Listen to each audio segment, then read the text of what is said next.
Guys, what's up everybody? I hope you're doing fine.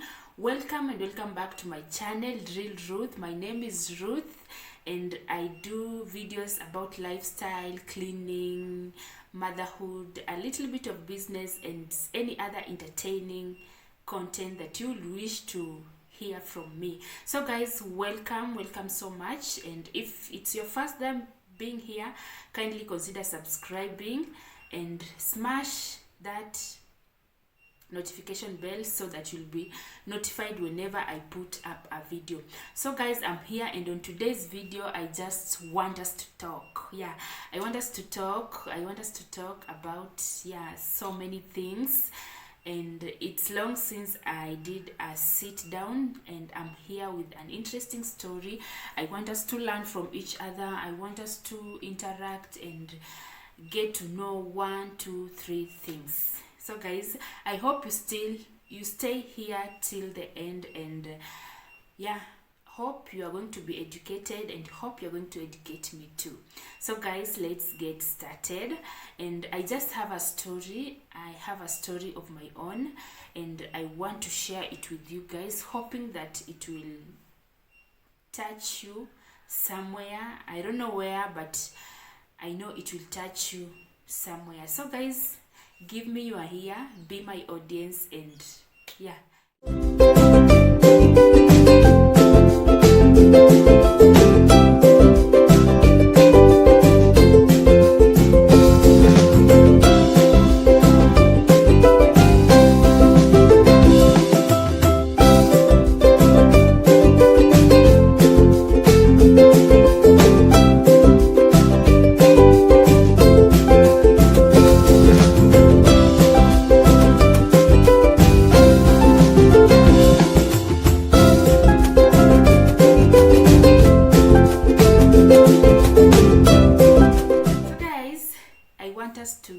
I want to share a story of mine, something that happened in my life back in the year 2020. We are on 2020 last year. Let me just say last year. Something happened, guys, and I just want to open up and share with you guys. You can give me your ideas and we can just educate each other. By the way, it's a girl to girl talk, and I want us to have it heart to heart with you. If you are here and maybe you are a male person, you can share it with your wife, or when things come, you can know how to handle them. So guys, last year 2020, around September, I was expecting a baby. Yes, I was expecting a baby around September, early September. That is date 5, I think. The pregnancy was due on date 5, and guys, along the way the period was so nice. I really enjoyed that period of carrying the baby, period of bonding. Everything was fine. The baby was fine, and I was enjoying it until the last minute, guys. And I'm just trying to compose myself because it's much heartbreaking, but I thank God that I survived and I made through it all, and I'm here to share the story with you guys. So the journey was good, and I can really remember every step and every bit of it. So guys, for me, I conceived, and for me, when I conceive, what normally makes me to know that I may conceive is I don't see my periods. And that is the one thing that I want us to concentrate on, because sometimes periods can really mess you up. For me, and as a result of periods messing you up, it's because of maybe the family ways that we use, family planning ways that we normally use, because there are a lot of them, and they differ with your body in different ways. They differ with your hormones in different ways. So you can find out, like for me now, the family planning that I was using, guys, I was not seeing my monthly periods. I was not seeing my monthly period. Like, they could come once in a while, like once for 3 months. Yeah. And I never saw it as a big deal. I just knew it's, yeah, hormones, getting used to this way of family planning. So the monthly period can delay, or even you cannot see it for the whole month. So for me, I was not seeing my, let me shorten it and use it as MP. I know we'll all understand. So for me, I was not seeing my MP. It could go for like 3 months without seeing it. So guys, when I conceived, though I was not seeing the MPs, but when I conceived, I just felt like, because like recently I had seen them, but when I conceived, I never saw my MP, so I was sure that I've conceived. So guys, when you conceive, what do you normally do? Some of you, maybe you have those kits test at home. You do the test at home, maybe traditionally, or you buy the kit, you test, or you go to the hospital. For me, I went to the hospital and I confirmed myself I was pregnant. Yeah. And then I started the journey, and the journey is all about going for antenatal clinics and doing the necessary, eating properly, yeah, all those kinds of things. So guys, for me now, I was there because now I was sure that I've started the journey of, yeah, I've started the journey. Someone is growing inside me, and yeah, I was so much excited. So guys, the journey was amazing. And I remember that time. That is the time that the pandemic had like landed, like seriously, and the whole country was on lockdown. There, the boundaries or the borders were closed. So we were closed there at my mother's place. So, but my hubby dropped us, and then he came back. He left us there. So I and the kids were locked there. So guys, I was there, and I remember it was on July. I don't really remember how old I was, how old my pregnancy was, but it was on July. I went for my antenatal visit, and then after they do the necessary, and then that nurse told me that my baby was in a breech position, and not to worry about it because he will definitely turn. He still has time. I think the baby was around 6 months, yeah, because I conceived the month of January. The baby was around 6 months. So the nurse told me that the baby will definitely turn because I have a lot of time for the baby to turn. So for me, I was much worried because I've never had something about breech. And for those of you who don't know or who don't understand what breech is the baby was sitting in a wrong position, a position that you could not like give birth in a normal way. Yeah, he was coming with the downs. Is it the downs? Yeah, he was coming with the downs or the behinds instead of coming with the head. So the nurse assured me that I still have time, the baby will turn. But for me, guys, I was so much shocked because I've never had something like that. And nowadays, Google is there. I just went direct to Google and looked for that breech word, and what it was telling me, I cried. I was just at the hospital and I cried because what it was telling me, the meaning, the causes, what can be,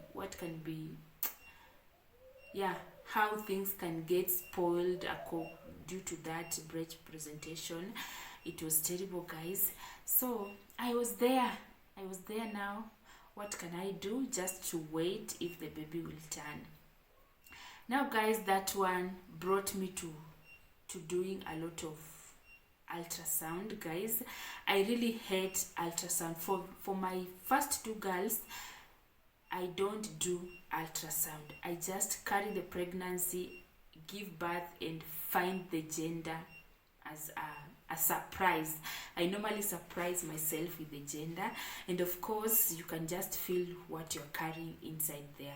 So I've never concentrated, I've never loved, I've never like depended on doing ultrasound, but that time round now it forced me to do a lot of scans.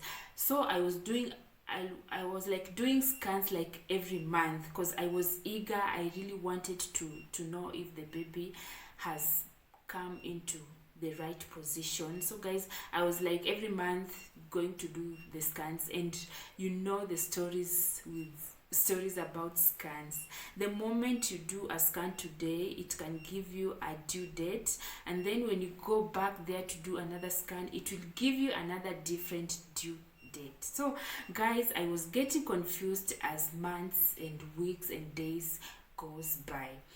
So I did a lot of them, and it all was in vain. Finally, all was in vain. The baby never turned, the baby never showed up.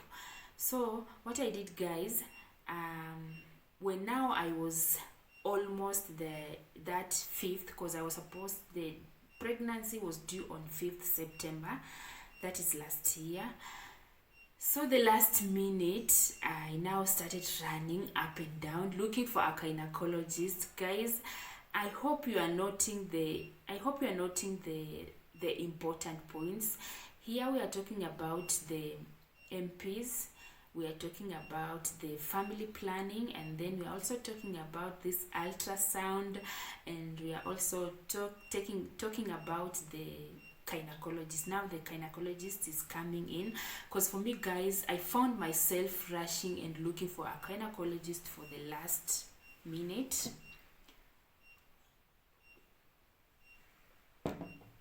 Yes, I was looking for the gynecologist for the last minute. Guys, you can imagine. I remember it was on date,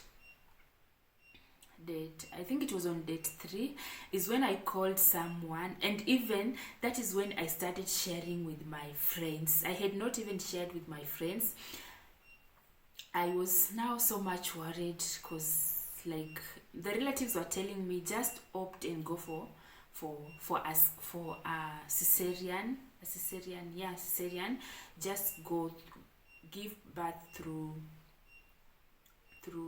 operation, because there's no way that baby will turn, because the months are over, days are up. So you just have to opt for a C-section, so that you give birth. So that is when now I opened up to my friends. I started sharing with them, and then one of them asked me, do you have a gynecologist, or have you ever visited a gynecologist? And then I was like, no, I've been dealing with normal nurses, going to normal clinics, doing the ultrasound.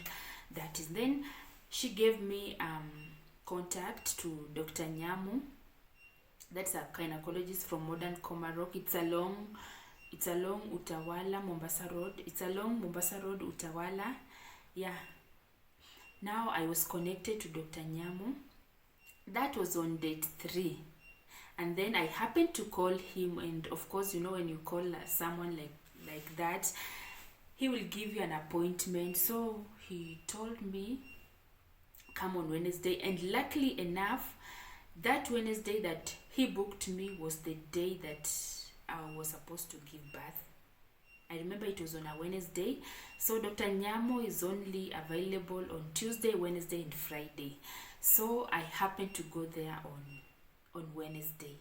So guys, and before going to see Dr.NYAMU on Wednesday, while I was just preparing in the house, because for me now I had decided I'm just going to do a cesarean section, so that I give birth, because this baby will not turn, will never turn.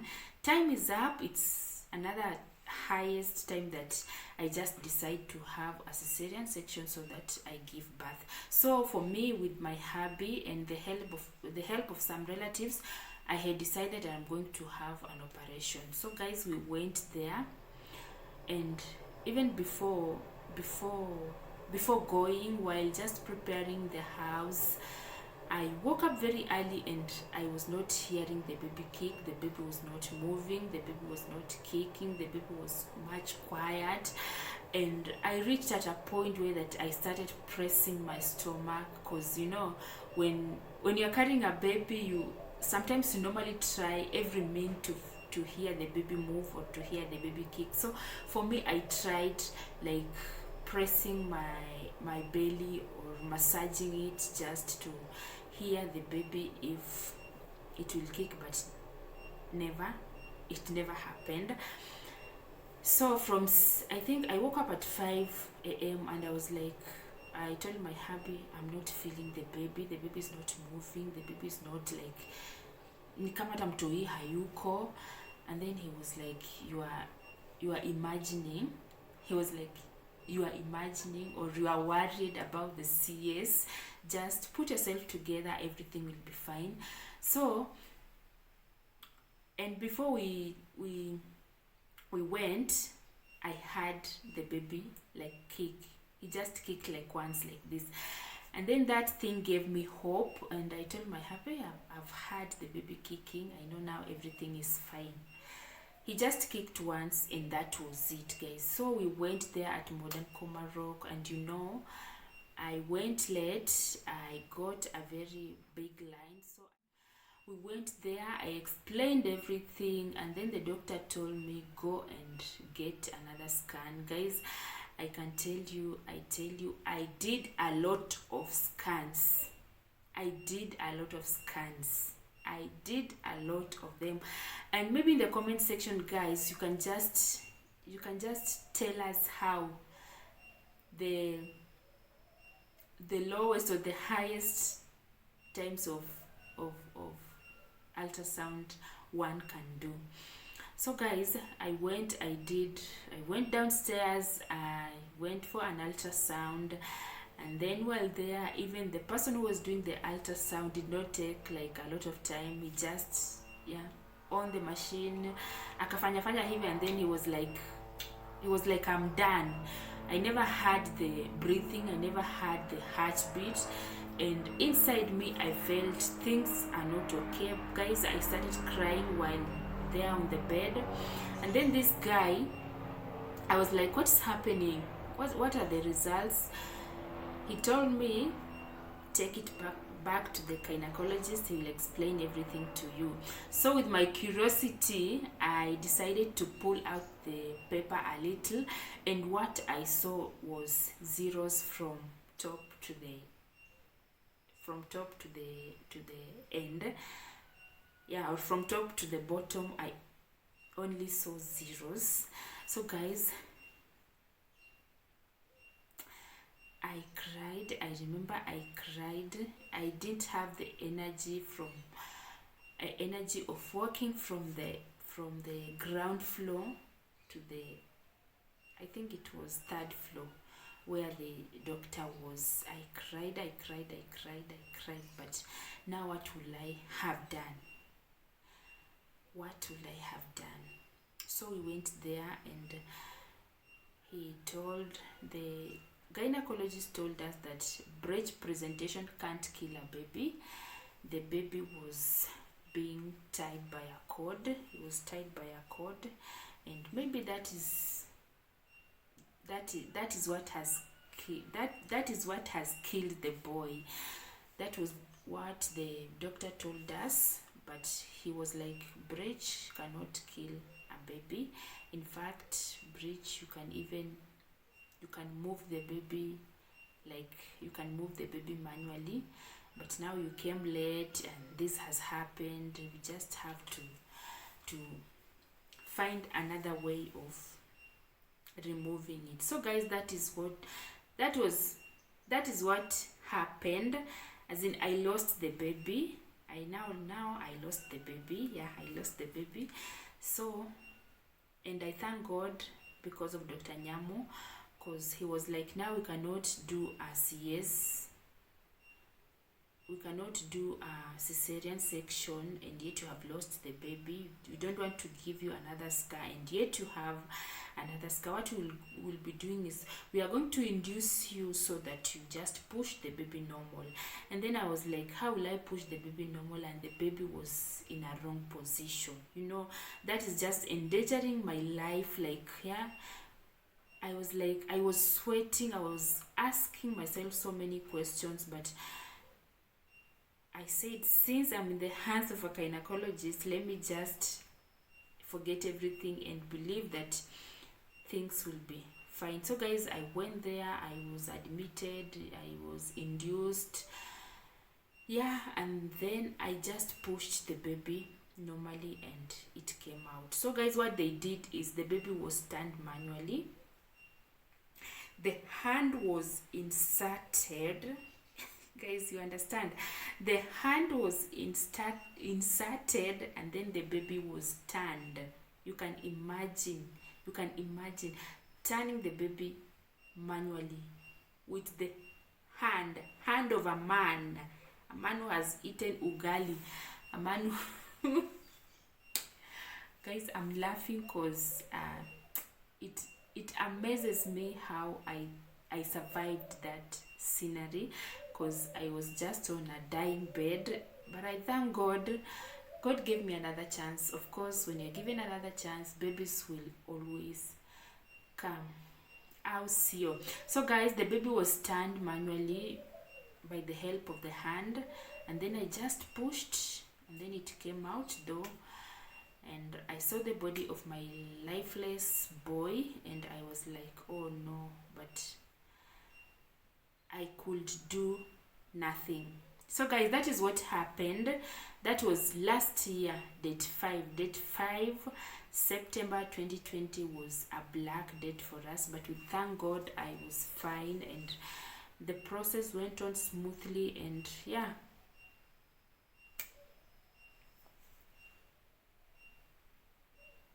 I was saved. Sometimes I sit and think of it and I'm like, God, I owe you my life. So guys, in the comment section, let's share family planning, ultrasound, the care when you are pregnant. How do you